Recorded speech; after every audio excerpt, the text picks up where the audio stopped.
ধন্যবাদ এবং স্বাগত জানাই আরেকটি ভিডিওতে। আজকে আমি সাইকোসেক্সুয়াল এডুকেশন বা সেক্স থেরাপির যে বিষয়গুলো চলে আসে আমার কাছে, যারা সেক্স থেরাপি নিতে আসে তাদের সেক্সুয়াল বিভিন্ন রকমের কোশ্চেন থাকে, বিভিন্ন রকমের বিষয় অজানা থাকে, সেই বিষয়গুলো নিয়ে আমি কথা বলবো। আজকে অন্য একটি ভিডিও নিয়ে এসেছি, সেটা হলো সেক্স করার ক্ষেত্রে আরামদায়ক কি মোটা না চিকন মেয়ে। অনেকের ভিতরে কনফিউশন থাকে। আমি দেখেছি আমার কাছে যারা কাউন্সেলিং নিতে আসে, অনেক ক্ষেত্রে তাদের যে ভিজুয়ালাইজেশন বা ইমাজিনাইজেশন এটা কিন্তু আলাদা আলাদাভাবে হয়। অনেক ক্ষেত্রে দেখা যায় যে এটি অনেকে চিকন মেয়ে পছন্দ করে, অনেকে মোটা মেয়ে পছন্দ করে। বেসিক্যালি আমি দেখেছি তাদের মেইন জিনিসটা যেটা কাজ করে সেটা হলো কম্পেয়ার করা।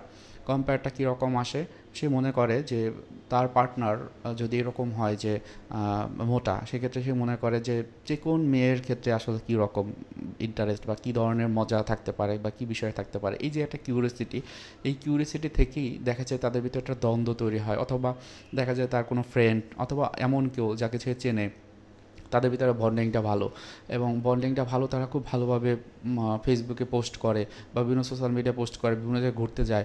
তো তার যে পার্টনার রয়েছে, সে যদি মোটা থাকে দেখে যে ওই যে পার্টনার সে তো চিকন, বা সে যদি চিকন থাকে ওই তো মোটা, তার মানে এখানে একটা কনফিউশন কাজ করে। এবং তার প্রেক্ষিতে যেটা হয়, এটা আনকনশাস মাইন্ডে থাকে, বিভিন্ন রকমের দ্বন্দ্ব তাদের ভিতরে কাজ করে, এবং একটা সময় দেখা যায় এই দ্বন্দ্ব থেকেই তাদের ভিতরে বিভিন্ন রকমের সেপারেশন অ্যাংজাইটি বা সেপারেশন বলা হয়, বা ডিভোর্সের মতো কিন্তু সিদ্ধান্তগুলো কিন্তু খুব চলে আসে। বেসিক্যালি এটা খুব বেশি ভেরি করে না, এটা আসলে অনেক বিষয়ের উপর জড়িত। আমি সেই বিষয়গুলো বলবো। যে প্রথমে যে জিনিসটা বলি যে মিউচুয়াল অ্যাট্রাকশন খুবই ইম্পর্টেন্ট, বা আসলে আপনারা একে অপরকে কতটুকু পছন্দ করেন।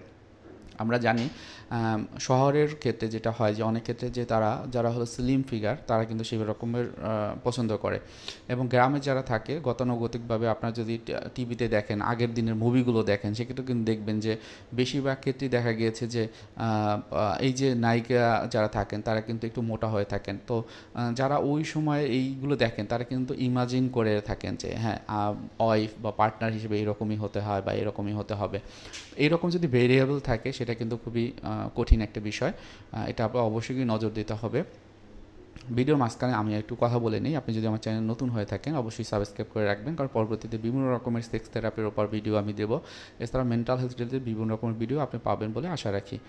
তো অনেক ক্ষেত্রে যেটা হয় যে ইমোশনাল কানেকশন, আমরা যেটা বলতেছি যে তাদের ইমোশনের যে বিষয়গুলো একরকম কিনা, অর্থাৎ আমি একটি বিষয় সৌন্দর্য দেখে আমি যেরকম ওটাকে ফিল করি, আমি যেভাবে এক্সপ্লোর করার চেষ্টা করি, এক্সপ্লেন করি, অ্যানালাইসিস করি, আমার পার্টনার করে কিনা, দিস ইজ দ্য ফ্যাক্ট। হ্যাঁ, তবে ফিজিক্যাল যে বিষয়টি আমি একটু আগে বললাম, যে সেক্ষেত্রে হয়তো বা অনেকের ক্ষেত্রে মনে করে যে এটা যেহেতু আমাদের বডির সাথে বডির একটা কানেকশন, সেক্ষেত্রে অনেকে মনে করে যে হয়তো এই ফিলিংটা যদি মোটা হয় তো সেক্ষেত্রে হয়তো বা একটু ফিলটা আমি ভালো করব, বা একটু ভালো আমি ফিল করব। আসলে বেসিক্যালি এটা খুব বেশি ভেরি করে না। আপনার আপনার মনটা যদি ভালো থাকে, আপনি দেখবেন যে আপনার অন্যান্য যে বিষয়গুলো খুব ভালোভাবে করতে পারবেন।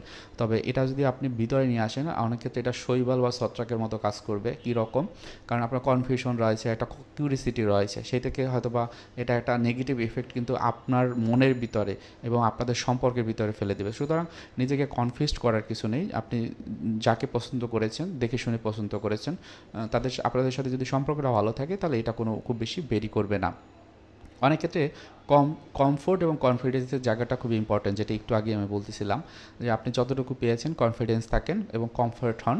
আপনার যদি এরকম হয় যে যে এই যে আপনার মনটা ভালো থাকছে, কারণ আমাদের সেক্সুয়াল যে বিষয়গুলো বা সহবাস বা যৌন যে বিষয়গুলো আমরা করি, এর কারণ কি? এর কারণ হলো আমার ভিতরে যে কোর্টিসল নামে যে হরমোনগুলো রয়েছে, বা অনেক ক্ষেত্রে স্ট্রেস হরমোন, অ্যাড্রিনালিন হরমোন থাকে, যেটি যখন আমার রিলিজ হয় তখন আমার মনটা কমফোর্ট হয়, আমার কনফিডেন্স গ্রো হয়। সো এটা কিন্তু মেইন ফ্যাক্টর। দেখা যায় যে আপনি যেটাই পছন্দ করেন না কেন, যদি কনফিউশন থাকে তাহলে যেটা ঝামেলা। হয়তো বা দেখবেন যে কোনো একটি বিষয় সে মোটা বলে করতে পারছে না, হয়তো বা বাড়ি কিছু তুলতে পারছে না, বা তার একটু ঠান্ডা বেশি লাগছে, তখন কিন্তু আপনি কিন্তু আলটিমেটলি ওই লোকটাকে দোষ দিবেন যে হ্যাঁ, মোটা বলে এই সমস্যা হচ্ছে। আবার চিকন হলে কোনো একটা বিষয় সে হয়তো বা ঠিকমতো কাজ করতে পারছে না, তখন কিন্তু তাকে আপনি দোষ দেবেন যে চিকন হয়েছে বলেই কিন্তু এই প্রবলেম। তো ওই দিক থেকে আমি বলবো সবচেয়ে মেইন যে জিনিসটি সেটা হলো সে ফিজিক্যালি কম্প্যাচেবল কিনা, অর্থাৎ সে যে কাজগুলো সেগুলো করতে পারছে কিনা, আপনাদের ভিতরে বন্ডিংটি ঠিক রাখতে পারছে কিনা, বা আপনারা একে অপরকে চিনতে পারছেন কিনা, সেটা কিন্তু খুবই ইফেক্টিভ।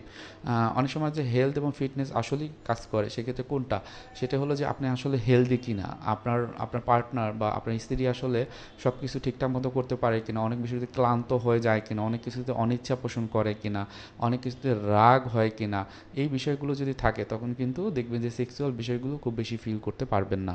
কিন্তু এই সেক্সুয়াল এনভায়রনমেন্টটা খুবই সুন্দর করা যায় যদি তাদের নিজেদের ভিতরে বন্ডিংটা থাকে সেক্ষেত্রে।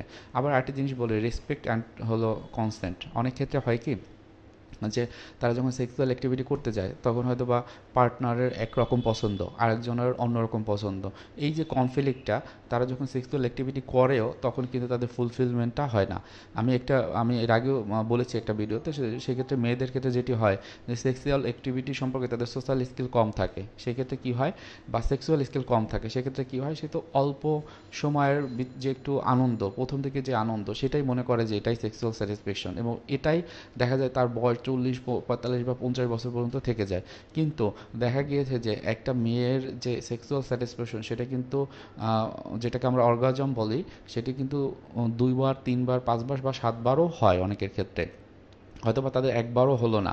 হ্যাঁ, এই যে ওয়াইফের যে ইরেকটাইল ডিসফাংশন কিছু কিছু থাকতে পারে, অথবা যদি নাও থাকে প্রিম্যাচুয়ার ইজাকুলেশন, অর্থাৎ হয়তো বা সে 1 মিনিটের ভিতরে সে মানে এই যে সেক্সুয়াল যে অ্যারুজালটা সেটা কমে যায়। অর্থাৎ এটি সে যখন এটা হয় তখন কিন্তু ওয়াইফ হয়তো বা এটা বুঝতে পারেন, এবং এটি তার ভিতরে হয়তো বা বিভিন্ন করে স্ট্রেস বা অ্যাংজাইটি বা রাগ তৈরি হয়। আমাদের কাছে অনেকেই আসে যে আমার ওয়াইফের অনেক রাগ, এর থেকে আমি কী করতে পারি। তো যখন এক্সপ্লোর করি যে আপনার সেক্সুয়াল লাইফটা কীরকম যাচ্ছে, তখন কিন্তু এটা আইডেন্টিফাই করা যায় যে তাদের সেক্সুয়াল লাইফটা হয়তো বা ফুলফিল হচ্ছে না, ভালোভাবে যাচ্ছে না। সো এটা খুবই ইম্পর্টেন্ট যে সেক্স করা খুবই গুরুত্বপূর্ণ, এটা আসলে লুকোচুরির কিছু নেই। এটা রিসার্চে পাওয়া গেছে যে আপনি যদি সেক্সুয়ালি স্যাটিসফাইড থাকেন তাহলে 37% যে আপনার স্ট্রেস সেটি কিন্তু কমে যাবে। সুতরাং এটাকে এনজয়েবল করা, আরও মধুময় করা, এটা আমাদেরই অবশ্যই একটি দায়িত্ব এবং কর্তব্য হিসেবে আমি ধরবো।